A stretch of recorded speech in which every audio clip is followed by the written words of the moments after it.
weapons while they pose as the saviors, and we're not going to wake up to it and organize to stop them. And it really is an IQ test. If we do let them do this to us and the children, do we really kind of deserve it? Well, the children don't, and God's watching. So here are the reports back to back. This is just the entrance to the rabbit hole, but it's the total proof of what. A better world also means a healthier world. And vaccination is our best chance to do this. Vaccines have saved millions of lives in the past 50 years. But right now, millions of children are still at risk. They need vaccines. So we must continue to support vaccination around the world. And today, I am pleased to pledge $290 million for Gavi. The Vaccine Alliance should be protected. And more will come. Together with Gavi, we have the goal to vaccinate 500 million children by 2030. We'll do its fair share. You can count on us, my friends. Indeed, if we look back, a little over 50 years ago, the Club of Rome and a group of MIT researchers published the Limits of Growth report. It mapped the interaction between population growth, the economy, and the environment. And it came 50 years ago to a drastic conclusion. Stop economic and population growth, or else our planet will not cope.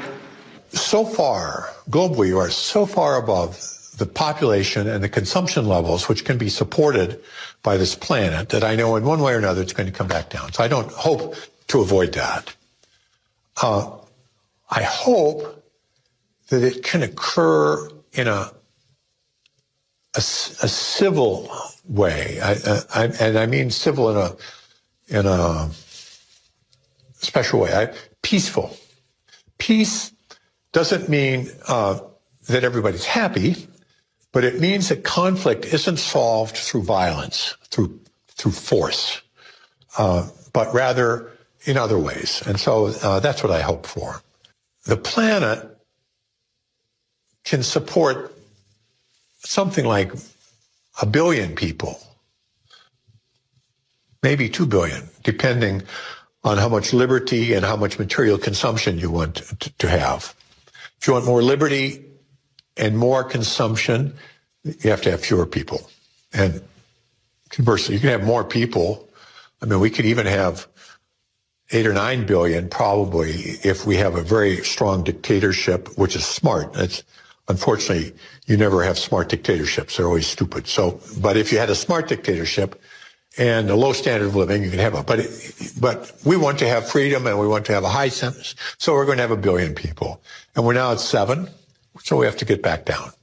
I hope that this can be slow, relatively slow, and that it can be done in a way which is relatively equal, so that people share the experience and you don't have a few rich, trying to force everybody else to deal with it. So those are my hopes. What do you see as the biggest challenges in conservation?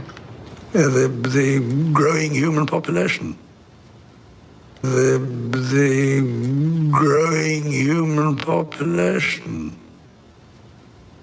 Because if where we are, there's nothing else. And do you have views about what should be done about that? Can't you guess?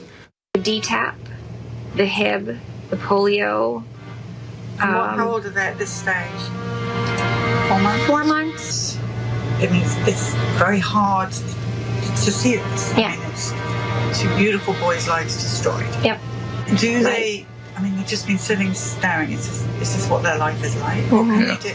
I mean, I'm sorry to be so blunt, but this is it. I've never seen anything like this. Yeah. This is it. They're 2-year-old, 2-month-olds. They're frozen in time.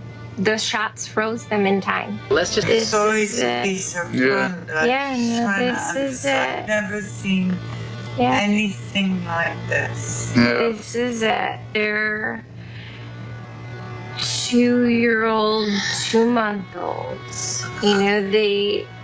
They're frozen in time. The shots froze them in time. Let's just say a 2-month well baby visit. There's a DPT, that's 3 shots, 3 antigens.